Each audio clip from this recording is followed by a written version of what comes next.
Gadis itu lantas menoleh. Alangkah terkejut dan merindingnya pada saat Nunu melihat muka gadis itu hancur. Hanya terlihat kerangka tulangnya saja, tanpa daging sedikit pun. Mas, tolong aku mas, aku mohon. Rintih gadis itu seraya mengeluarkan darah dari mulutnya.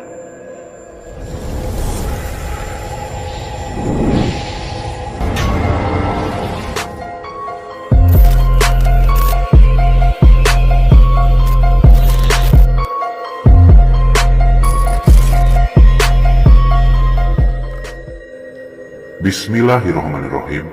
Halo, assalamualaikum warahmatullahi wabarakatuh. Salam santun dan salam sejahtera. Jumpa lagi di channel Sigit Nurwanto.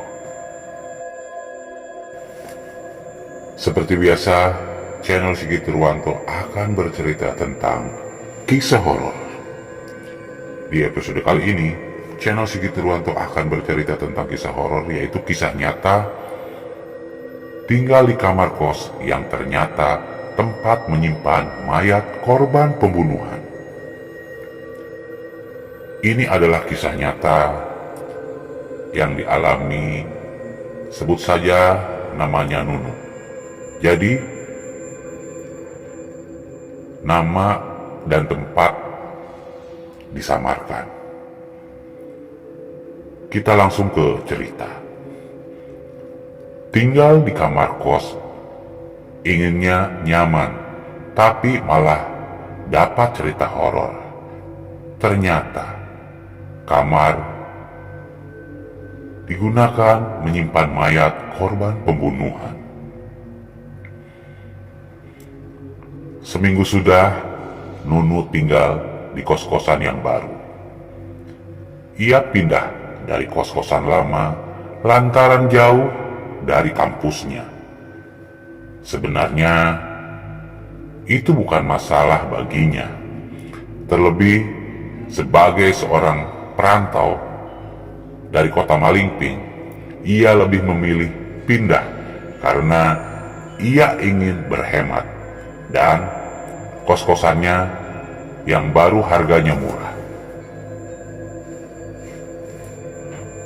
Sebelumnya Nunu heran karena ada kos-kosan yang sangat murah itu. Tapi keheranannya hilang saat mengetahui ibu kosannya sangat baik padanya. Teman satu kosannya juga ramah. Itulah yang membuatnya betah hingga seminggu ini.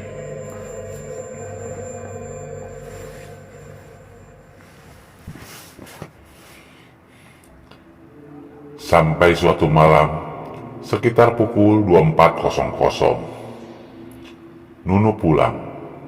Pintu kosannya tidak terkunci. Padahal, ia ingat betul sebelum pergi. Ia menguncinya.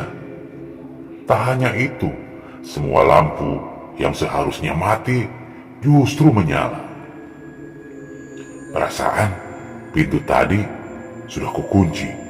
Kok terbuka? Lampunya juga sudah kumatikan. Kok menyala ya? Gumam Nunu merasa aneh. Karena sudah sangat ngantuk. Setelah ganti baju, Nunu langsung tidur. Tiba-tiba, samar-samar Nunu mendengar suara minta tolong. Padahal sudah jelas, jam segitu semua orang sudah tertidur. Kali ini, Nunu tak menghiraukannya. Dengan badan capek dan mata kantuk, akhirnya Nunu bisa tidur. Tapi, ia bermimpi aneh. Ada seorang gadis di depan kos-kosan. Gadis itu merintih, seolah sedang kesakitan. Karena penasaran, Nunu mendekatinya.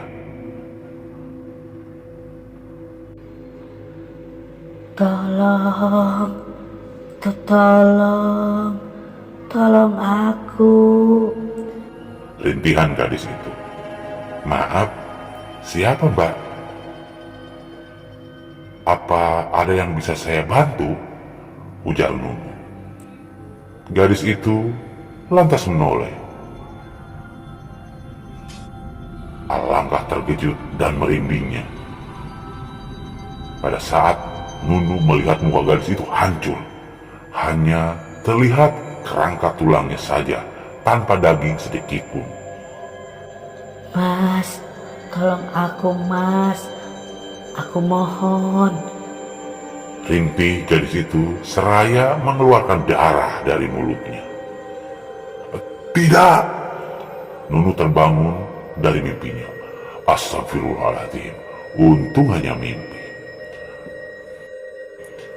Nunu lantas mengambil air putih dari dapur. Ketika ia menuju dapur, ia melihat ada rambut yang cukup panjang dari dalam tembok. Rambut apa ini? Apa ku tarik saja ya? Gumam Nunu seraya menarik rambut itu.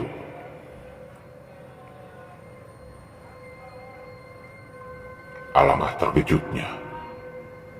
Ternyata itu rambut mayat orang yang sudah tinggal tulangnya. Melihat hal itu, Nunu langsung lari. Ia berlari keluar entah kemana. Untung bertemu Pak RT dan sekumpulan warga yang sedang ronda. "Loh, Nardi, kok lari malam-malam ini? Ada apa?" tanya Pak RT. Pak RT, tadi di kosan saya ada mayat, tinggal tulangnya. Karena itu saya lari. Saya bingung mau tidur di mana." "Astagfirullahaladzim, jadi begitu ya? Ya sudah, kamu tidur di rumah saya aja. Besok saya akan lapor polisi," ujar Pak RT. Keesokannya pengusutan dilakukan oleh pihak kepolisian. Setelah ketua RT melaporkan kejadiannya, dugaan sementara itu mayat korban pembunuhan. Walaupun penyebabnya belum ditemukan, Nunu memilih pergi mencari kosan baru. Ia akhirnya berpamitan kepada ibu kosan dan berterima kasih. Ia berharap menemukan kosan yang baru dan murah, tapi tidak menakutkan. Akhirnya Nunu sementara pulang dulu ke kampungnya sambil berkonsultasi dengan orang tuanya. Akhirnya setelah itu, pada saat di kampungnya, Nunu kembali didatangi oleh seorang wanita cantik di dalam mimpinya. Tapi kali ini wajahnya sangat cantik sekali dan dia mengucapkan terima kasih. Ternyata itu adalah korban pembunuhan. Saat datang ke dalam mimpi Nunu ini, wajah gadis itu tidak serusak waktu pertama kali masuk ke dalam mimpi si Nunu ini. Kali ini wajahnya cantik dan tersenyum. Dia berpamitan dan terima kasih. Pada saat itu, si Nunu langsung terbangun di tengah malam. Akhirnya si Nunu berpikir dia mengambil wudhu dan mendoakan gadis itu supaya diterima di akhirat. Demikian kisah horor ini. Terima kasih dan assalamualaikum warahmatullahi wabarakatuh.